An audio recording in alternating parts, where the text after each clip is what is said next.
Hello and welcome. Tonight, APC panel screens more presidential aspirants ahead of the party's presidential primary. Some of them express confidence on their chances, say main opposition party PDP is not a threat. The president challenges APC governors to ensure emergence of candidates with ability to project confidence for Nigerians as the party's flag bearer ahead of 2023. INEC kicks off campaign to drive collection of voter cards by citizens, says millions of PVC still uncollected in its offices across the country. And Lagos State government vows to enforce its ban on commercial motorcycles beginning tomorrow. On Business News tonight, the International Monetary Fund warns that Nigeria may spend almost 100% of its revenue on debt servicing by 2026. And from Abuja, Federal High Court Abuja grants former governor of Imo State, Senator Rochas Okorocha, bail in the sum of 500 million naira and one surety in like sum. And in international news from London, European Union leaders have agreed on a plan to block more than 2/3 of Russian oil imports.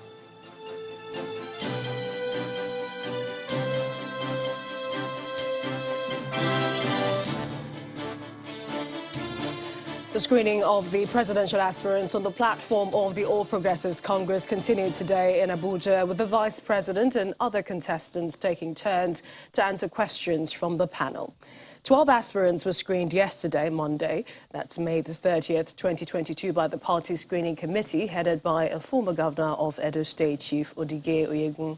11 of the aspirants were screened today, bringing the number of those who have undergone the process to 23. Former Speaker of the House of Representatives, Mr. Dimeji Bankole, is the first to arrive on the second day of the screening of presidential aspirants under the ruling All Progressives Congress, APC. Shortly after, several other aspirants followed, including the Vice President, Professor Yemi Oshibajo. Done with the exercise, the Vice President throws some light into the interview process, dismissing a possible threat to his party following the emergence of former Vice President Alhaji Atiku Abubakar as the candidate of the People's Democratic Party, the PDP. The screening went very well received. So able to discuss several issues of national and party concerns, and we had a very good chat. Chances are for the APC in this race, considering an article of a PDP candidate? Well, of course, we're ahead of any party. Way ahead. Some of the aspirants also speak on their experience during the screening process. I think it's quite rigorous, and the checklist is very good, at least to be able to get to know the aspirants in totality and also get their idea of how they are going to run the affairs of the country so that we can further impact much more positively and take the country from the present level to the next level. The chances is for also the APC to go to the north. You see, politics is about election.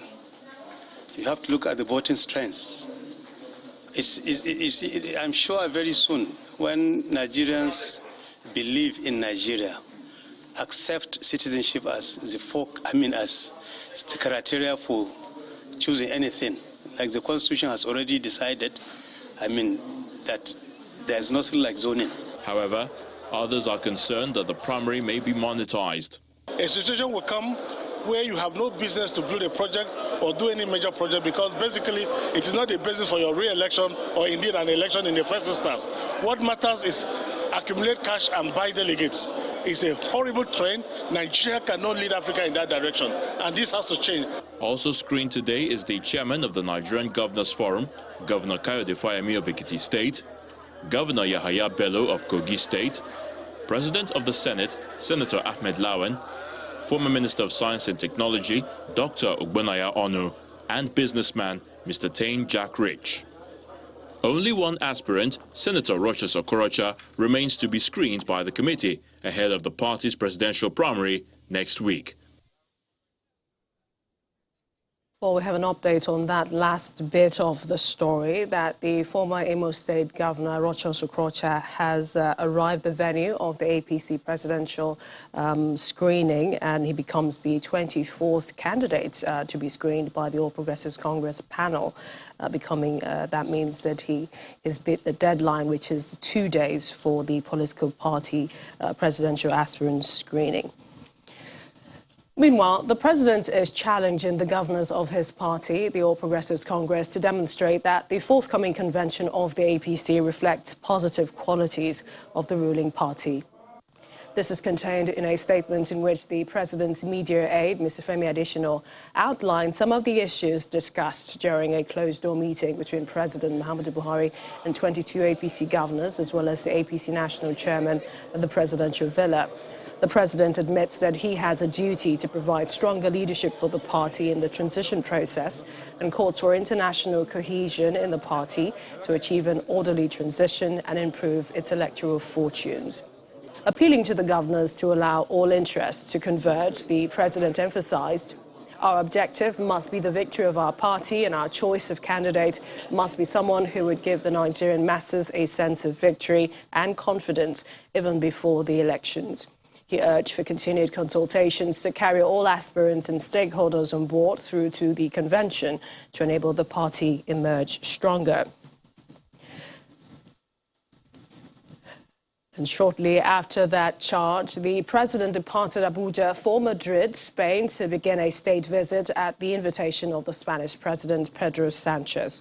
In a statement, his special advisor on media and publicity explained that during the visit, President Buhari will meet with the Spanish head of state, His Majesty King Felipe VI.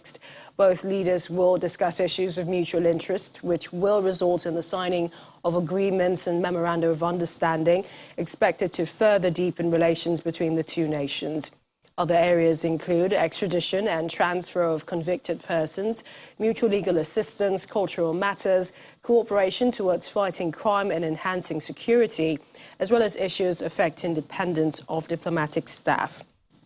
Both countries will also discuss cooperation on energy, trade and investment, transportation, public health and sports development. In addition, the president will be the special guest at an investment forum jointly organized by the Spanish Chamber of Commerce, the Ministry of Trade and the Confederation of Employers, where he will speak on the investment opportunities in Nigeria. President Buhari is expected back in the country June the 3rd, that's Friday.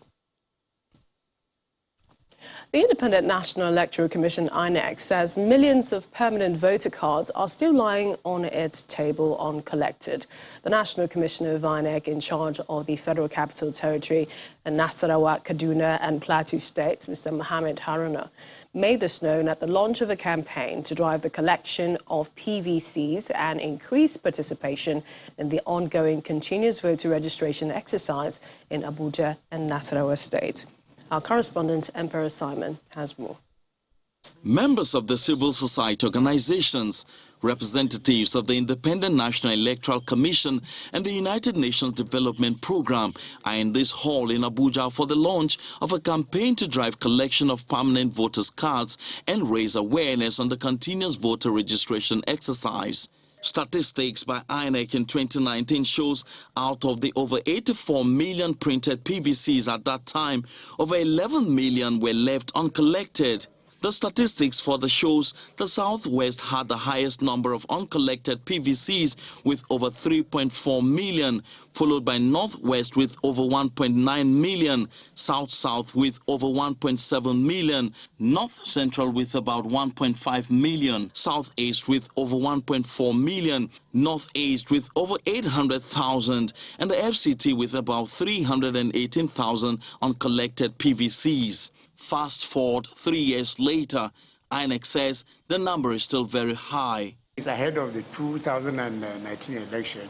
There were 84 million, PVCs, but I think close to 20 million. It may be a small percentage, but in terms of absolute number, that's huge. 20 million is probably more than the voters of so many West African countries put together.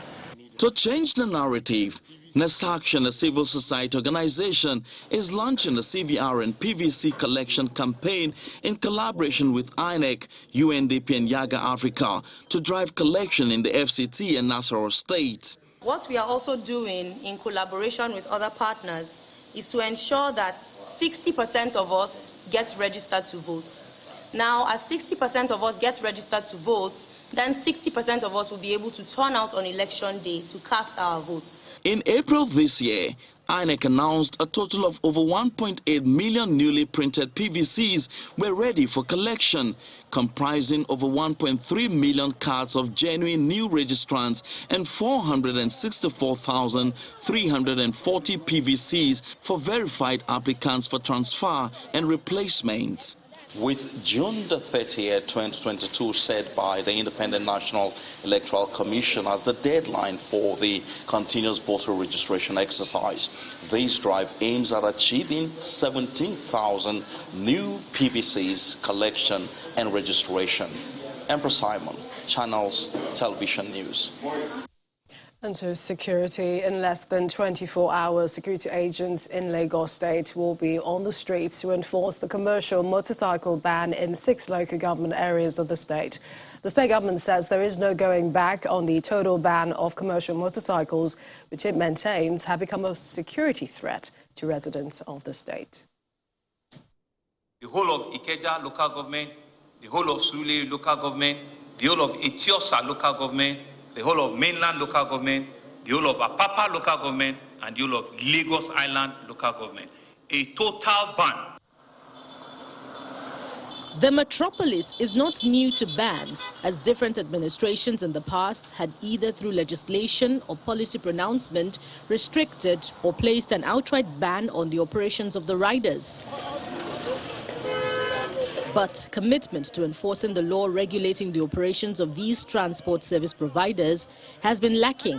So many want to ask if the state government has the willpower to go the whole hog with enforcement this time. It's not something that the law enforcement agencies cannot cope with. There is no accurate data on the number of motorcycle operators in Lagos. But a 2014 report says there are about 8 million registered riders in Nigeria. Motorcycles sell for between 200 and 400,000 naira in the country, and they are a popular item in empowerment programs by federal and state legislators. So these factors may contribute to its popularity among citizens seeking a source of revenue. This formidable number is perhaps the reason for the pushback by these transport service providers who say the ban means an end to their source of livelihood.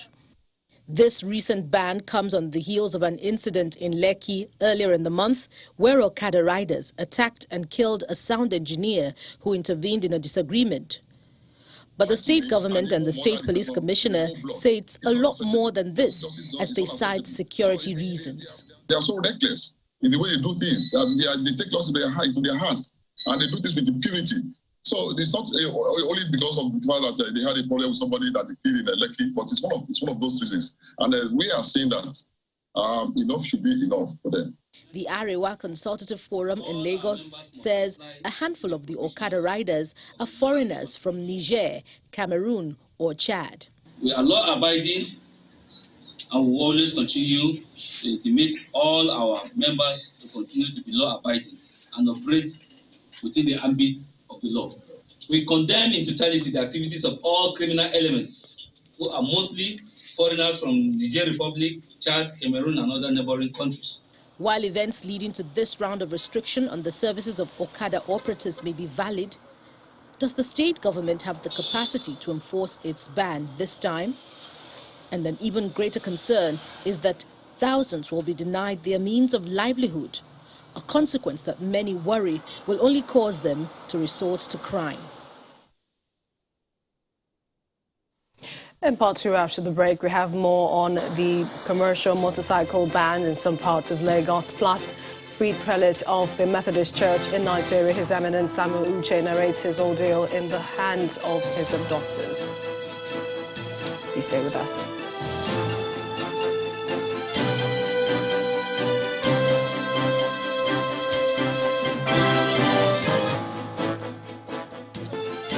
Welcome back. If you just joined us, you're watching the news at 10 live on Channels Television Lagos. A reminder of our top stories.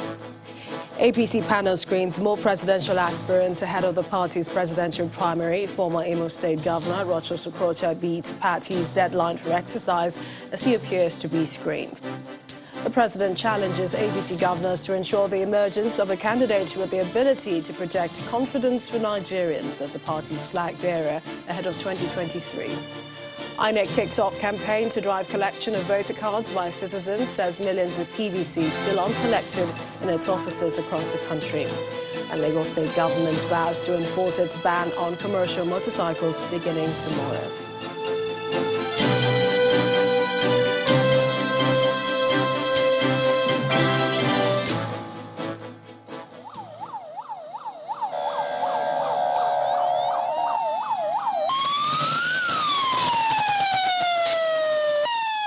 Pictures from earlier today in what appears to be matching words with action. The Joint Security Enforcement Team today moving across the state in combat readiness for the enforcement of the motorcycle ban in Lagos. The team comprises the police, military, civil defense and other paramilitary corps. The Deputy Commissioner of Police in charge of operations, Ahmed Katangara, explains that arrangements have been made for prompt prosecution of erring riders and their passengers. This activity, what has taken place today, is a signal to those that are actually not ready to abide by the rules, by the laws of the government. We are ready, battle ready, and we ensure that this ban is actually enforced and it will be a reality. It is not only in this state that this ban has taken place, it has taken place in some other states, and there is no way it cannot take place here in Lagos. We are ready and we fight it until we succeed. The law-abiding people in Lagos here should be rest assured that they sleep with their two eyes closed, that security in this command is actually guaranteed. We are not bothered. We are ready to protect lives and properties. And those that are criminally minded should have no breathing space in Lagos State. Staying with security, a whopping 100 million naira, that's the amount paid to free the prelate of the Methodist Church in Nigeria, His Eminence Samuel Uche, from captivity yesterday. The cleric made this known at a press conference in Lagos where he narrated his ordeal in the hands of his kidnappers. The cleric was kidnapped at about 2 p.m. Sunday alongside the Bishop of Methodist Church, Owerri Diocese, and the prelate's chaplain in Abia State on their way from a church program in Okigwe, Imo State. The mood here is tangible, noticeable, and can almost be touched, and understandably so. It's been an eventful week for the Methodist Church in Nigeria, for friends, and for those concerned in country and around the world. Amidst the wait, the gate is flung open to the latest Nigerian to regain freedom from the den of kidnappers. First into the warm embrace of his wife,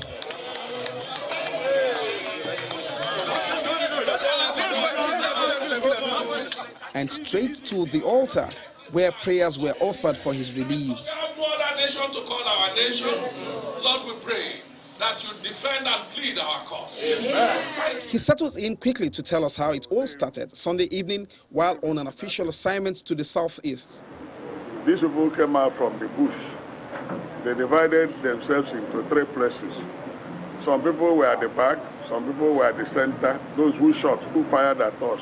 And there was another group in front to make sure that we didn't run away.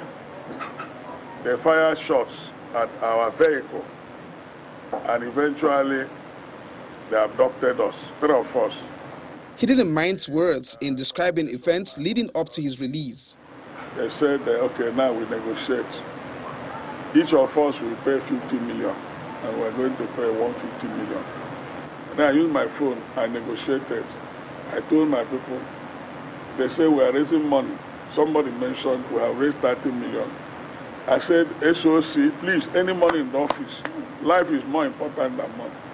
transfer it to a certain account. Let's pay them that 100 million. And eventually, by 3 p.m., they say, call your people. And I called them. The man that picked the phone said, we have raised 130 million. I said, please, give them 100 million. Of course, he came close to death and was saved. And now he has some words for the federal government. The primary purpose of government is to secure life and property. Any government that has failed in that has failed woefully. He should be catching some rest and treatment, especially to his bloodied eye after now. But while that happens, expectedly, this should be a hope-rising call for actions to secure the many Nigerians kidnapped and still with their abductors. Olu Phillips, Channel Television News. We head to Abuja now. Here's Linda Kibwe with more. Hi, Linda. Hello, Millicent. To the judiciary, the Federal High Court Abuja has granted the former governor of Imo State, Senator Rochas Okorocha, bail in the sum of 500 million naira and one surety in like sum.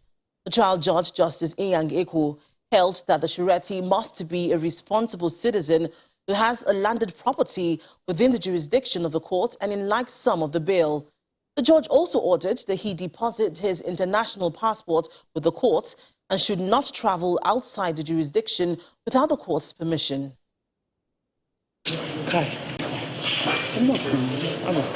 The former governor of Imo State, Senator Rochas Okorocha, who represents Imo West constituency in the Senate, is back in the Federal High Court Abuja for the hearing and ruling of his bail application. This follows his earlier arraignment alongside Nyerere Anyim by the Economic and Financial Crimes Commission for allegedly laundering funds to the tune of 2.9 billion naira while serving as a governor of Imo State. As expected, the courtroom is filled yet again with lawyers, the lawmaker's family and friends. Delivering ruling on his bail application, the trial judge, Justice Inyang Ekwo, granted him bail in the sum of 500 million naira and one surety in like sum.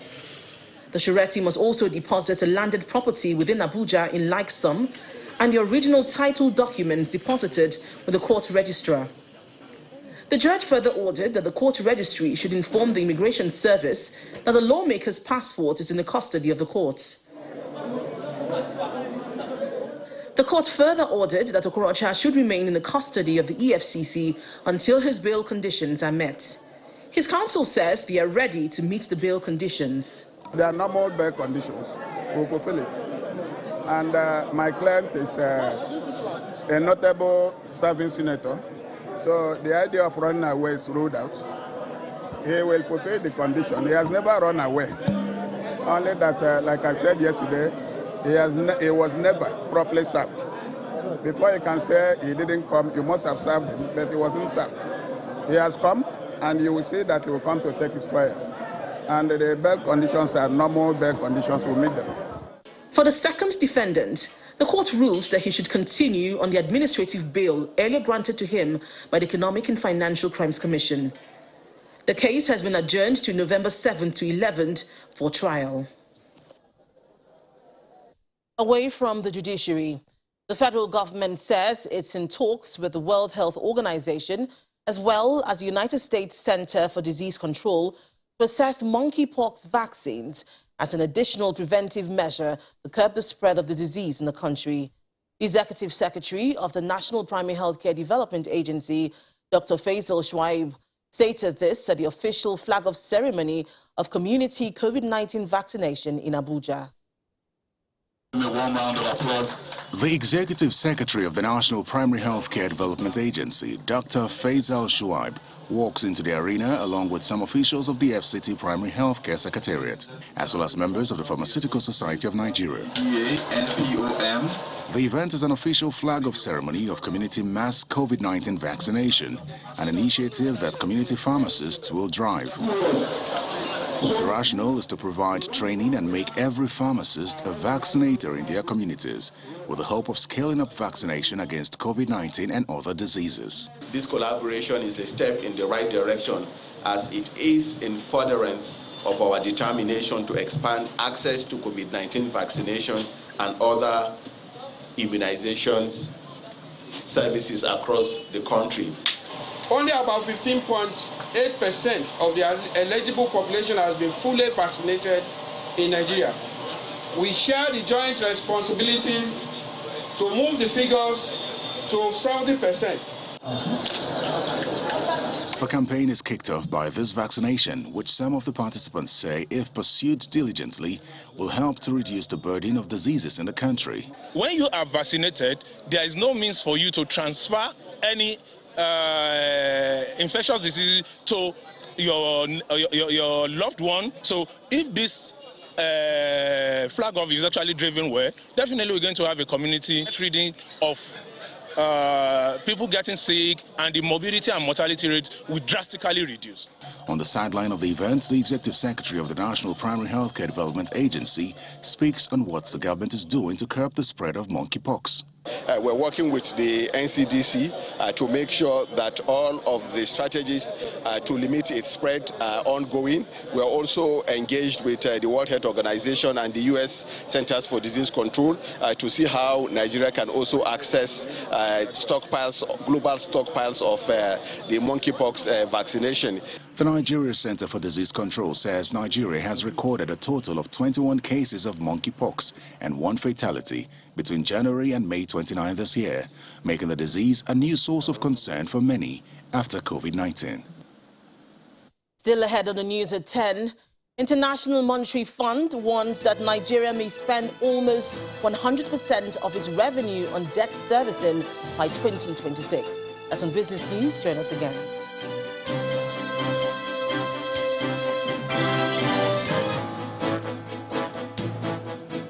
Welcome back to the news at 10, coming to you live from Abuja. The family of one of the victims of a stampede in Portharcourt, Rivers State, is appealing to police authorities to fast-track the investigations to allow them claim the corpse of their 5-year-old son for burial. 31 persons died in the stampede at the Portharcourt Polo Club, where a church, the King's Assembly, was to hold its annual outreach for the less privileged. Samuel Oji, the father of the boy, says burying his child will give his family closure.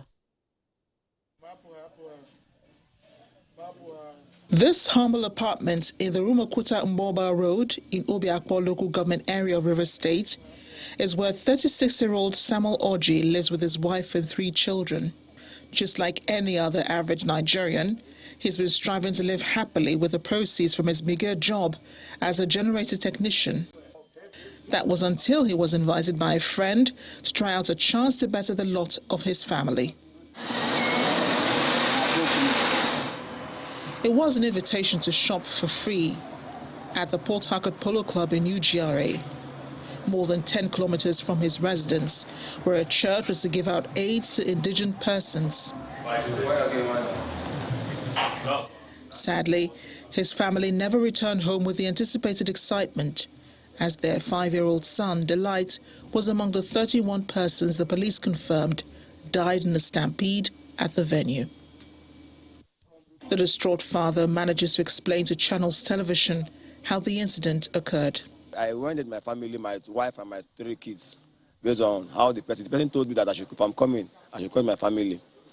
That they are doing program, they are doing shop for free. After the shop for free, after the program, they'll be doing shop for free. Whatever thing you choose is what you pick. As they opened the small gate, people started enforcing themselves in through the small gate. So when immediately they opened that big one, people started trooping us. People were entering in through the big gate now.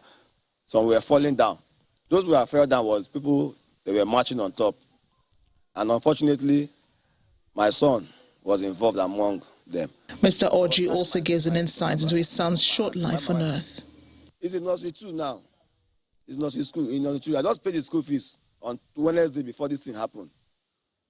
He was supposed to take awards in this session, in this end of school session. So it pains me a lot that a child of this age and with his intelligence, I will not see him again. His only closure would be to allow him claim the corpse of the little boy for burial.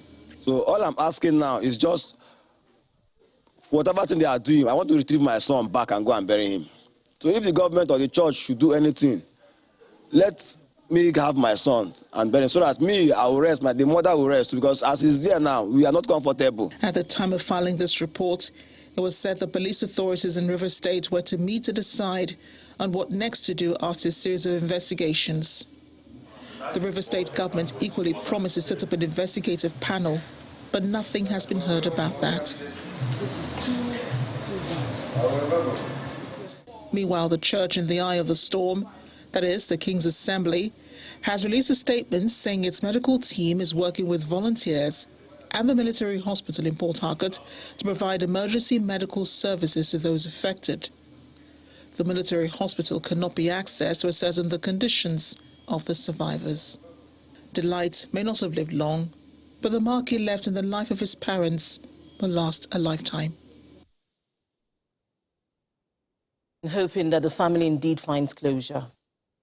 Iaga Africa, a non-governmental organization, has kicked off its community organizing initiative in Lagos with 40 young civic actors, members of civil society and political parties.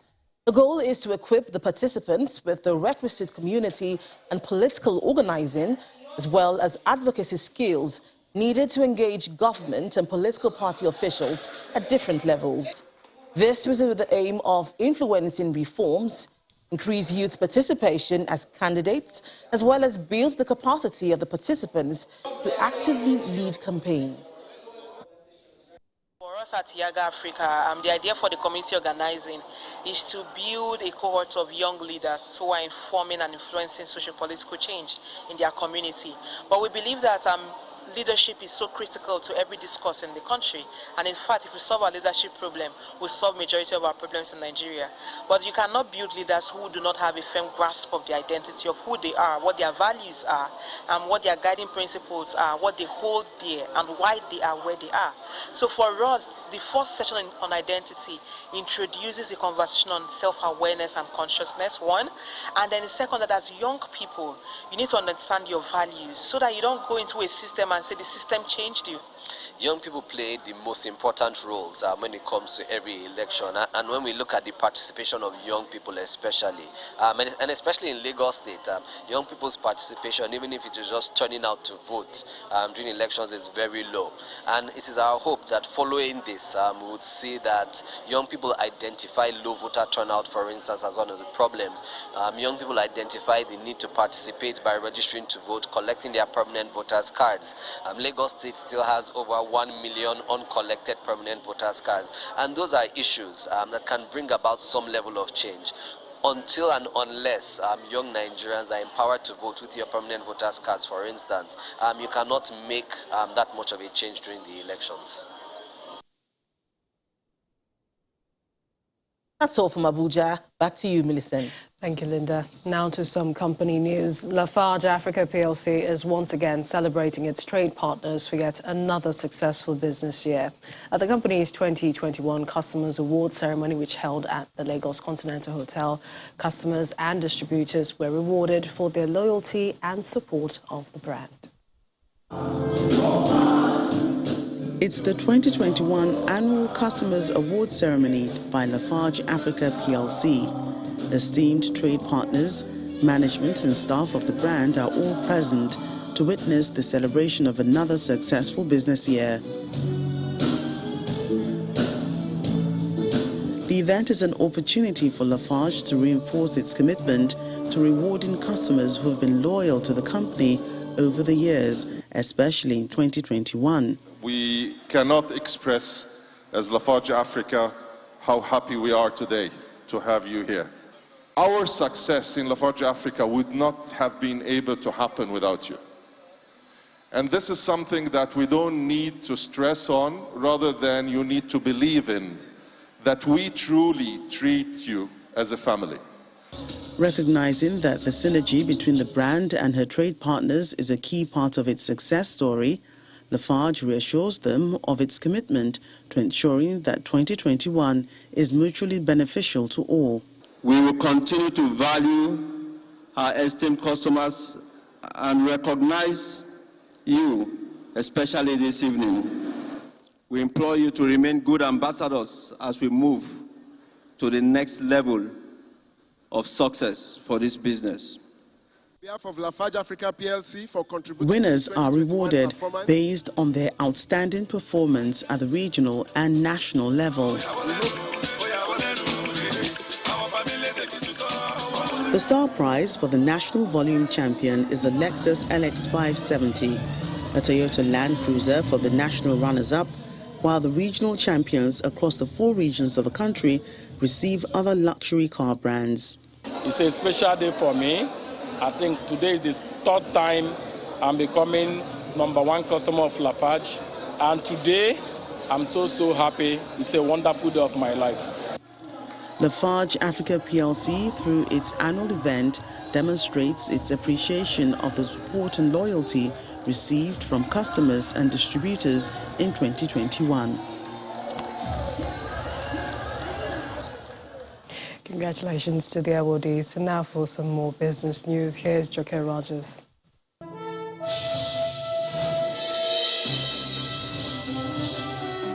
Welcome to Business News. The International Monetary Fund has cautioned that Nigeria may spend almost 100% of its revenue servicing debts within the next 4 years. In its latest Sub-Saharan Africa Regional Economic Outlook, the IMF, through its resident representative for the country, mentioned that Nigeria currently spends 89% of its revenue on debt. The International Finance Institution warns that the figure could rise further if nothing is done to reduce the country's debt level. Meanwhile, the IMF also projects that Nigeria's petrol subsidy payments could hit 6 trillion naira by the end of this year. The Organization of Petroleum Exporting Countries, OPEC, has held its 5th technical workshop and 21st coordination meeting on climate change. The workshop, which comes against a backdrop of accelerating discussions and policy adoption on climate change, was held in advance of the COP27 scheduled for November 2022 in Sharm el-Sheikh, Egypt. At the end of today's meeting, OPEC Secretary General Mohamed Barkindo mentioned that climate change and energy transition have a profound impact on developing countries. He also pointed out that greenhouse gas emissions must be addressed by all industries and sources in a fair manner without targeting any industry, as climate change affects the global community. Meanwhile, oil prices traded higher today after EU leaders reached an agreement to ban 90% of Russian crude oil by the end of this year. The president of the European Council said that the move would immediately halt 75% of Russian oil imports. A global oil price benchmark Brent crude futures was up by 1.64% at $123.07 a barrel, while U.S. West Texas Intermediate crude futures climbed 3.2% to $118 a barrel as at 10:15 p.m. local time.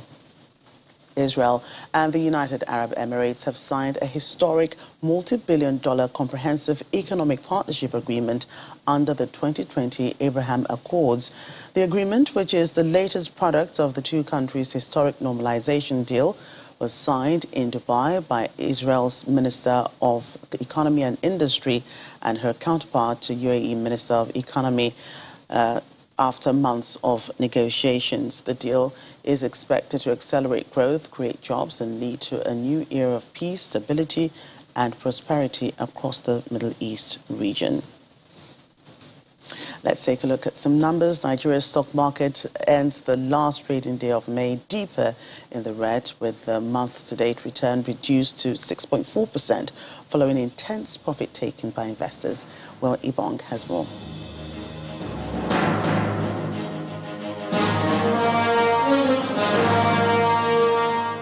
Hello and welcome to the Stock Market Report. Not so rosy. The NGX down for the 2nd day in a row. All-share index dipped further by 1.45%, settling below the 53,000 level and slicing off an additional 422 billion naira off the market cap. The activity chart took a reverse mode today from yesterday. We saw a dip in volume and value of stocks traded and deals ticking upward today. Shares of Nigerian breweries lost by 9.96% today. Northern Nigerian flour mills and Japan Gold following suit. However, we had a few nibbles from buyers as stocks gained equal those lost. Transcorp Hotels led a pack of 19 other gainers, up by 6.84% today to close at 6 naira 25 kobo, while Transnational Corporation of Nigeria topped the trades list. Profit-taking may continue this week, and perhaps it's time to start nibbling again in this market. And that's the stock market report. I'm Will Ibong. Back to you. That's Business News Tonight. Back to you now, Millicent. Thank you, Joke. Reports say a container with chemicals has been blown up at the Azot Chemical Works in the city of Severodonetsk. The plant is one of Ukraine's biggest chemical works and pre-war employed around 7,000 people. It comes hours after European Union leaders agreed on a plan to block more than two-thirds of Russian oil imports. Simon Pusey has more in Around the World in 5. Good evening and welcome to the Channel Studios here in London with your international news around the world in 5. European Union leaders have agreed on a plan to block more than two-thirds of Russian oil imports. The ban will only affect oil that arrives by sea, but not pipeline oil, following opposition from Hungary. European Council Chief Charles Michel said the deal cut off a huge source of financing for the Russian war machine. It is part of a sixth package of sanctions approved at a summit in Brussels, which all 27 member states have had to agree on. Russia currently supplies 27% of the EU's imported oil and 40% of its gas. Thanks to this, Council should now be able to finalise a ban on almost 90% of all Russian oil imports by the end of the year. This is an important step forward. Oil prices extended a bull run after the news, as well as China deciding to lift some coronavirus restrictions amid rising demand ahead of peak US and European summer driving season. Brent crude for July, which expires on Tuesday, rose 1.9% to $124 a barrel, while US West Texas Intermediate crude was trading up 3.7% from Friday's close. Both July loading contracts are set to end May as the sixth straight month of rising prices. Civil aviation authorities have confirmed the black box of a Tara airplane that crashed in Nepal on Sunday has been recovered. Search teams first located the crash site on Monday. The remains of all 22 people on board have now been found. The plane was on a 20-minute flight when it lost contact with air traffic control 5 minutes before it was due to land. 4 Indians, 2 Germans and 16 Nepali passengers were on board the plane. Protests against authorities in Iran in the wake of a deadly building collapse are continuing a week after the incident, according to videos on social media. Angry demonstrators have taken to the streets nightly across Khuzestan province, where the unfinished building fell down last Monday. The death toll has risen to 34, with 4 people still missing. The incident in Abadan is the deadliest of its kind in Iran. 13 people reportedly, including the mayor, 2 former mayors and the building contractor, have been arrested over the collapse. Prime Minister Justin Trudeau has said Canada should introduce a total ban on the buying and selling of all handguns. His government is proposing a new law that would freeze private ownership of all short-barreled firearms. The legislation would not ban the ownership of handguns outright, but would make it illegal to buy them. Mr. Trudeau's proposal comes days after the deadly shooting at a Texas primary school, which killed 19 children and 2 teachers. The bill would make it impossible to buy, sell, transfer or import handguns anywhere in the country. We're also fighting gun smuggling and trafficking by increasing maximum criminal penalties and providing more tools for law enforcement to investigate firearm crimes. Election analysts say Australia's new Labour government has secured a majority in Parliament. The centre-left party, led by Prime Minister Anthony Albanese, defeated Scott Morrison's Conservative coalition in an election on the 21st of May. Today, Labor has claimed the 77th seat. A record vote for independents and minor parties had made it uncertain whether Mr Albanese would govern in his own right. But he now has the 76 lower house seats needed after victories in tight races. The Royal Cavalry and military have rehearsed a Jubilee pageant on horseback ahead of the Queen's Platinum Jubilee celebrations. The rehearsal took place around the Mall and the Queen Victoria Memorial outside Buckingham Palace.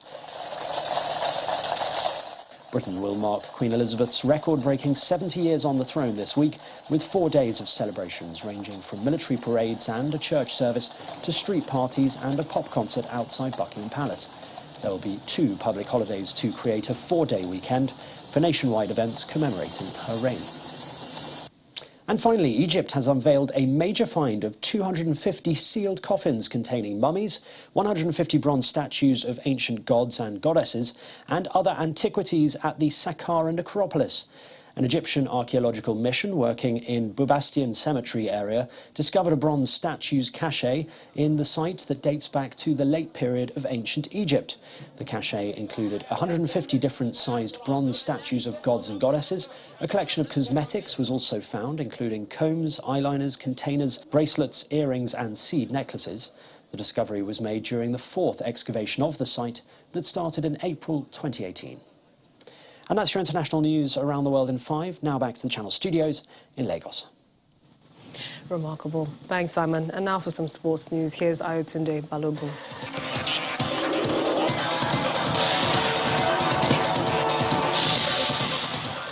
Many thanks, Millicent. World number 1 Novak Djokovic and 21-time Grand Slam winner Rafa Nadal are locked in a battle for a place in the semi-final of the French Open. Nadal took the first set 6-2 in 52 minutes, while Djokovic was made to work hard before taking the second set 6-4 in 88 minutes. Nadal leads in the third set, which is currently going on at the moment. The Athletics Federation of Nigeria, the AFN, has listed 54 athletes for the African Athletics Championship scheduled to hold from June the 8th through the 12th in Mauritius. 4 reigning African champions in their fields, Tobiloba Amusan, Esebrume, Chioma Onyekwere and Chukwuebuka Inekwechi, topped the list. Nigeria won 20 medals, including 9 gold, 5 silver and 6 bronze, to finish 3rd in the medals table at the 21st edition held in Asaba, Delta State. And that's sports news. I'm Ayotunde Balogun. Back to you, Millicent, for the wrap.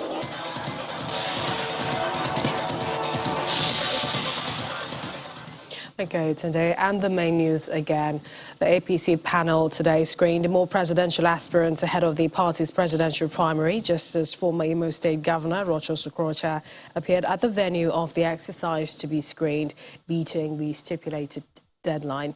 Also today, we informed you that President Muhammadu Buhari challenged APC governors to ensure the emergence of a candidate with the ability to project confidence for Nigerians as the party's flag bearer ahead of 2023. And Lagos State government today vowed to enforce its ban on commercial motorcycles beginning tomorrow, the 1st of June. That's the news at 10 tonight. Thank you for watching. I'm Millicent Walker. Have a good night. Stay safe.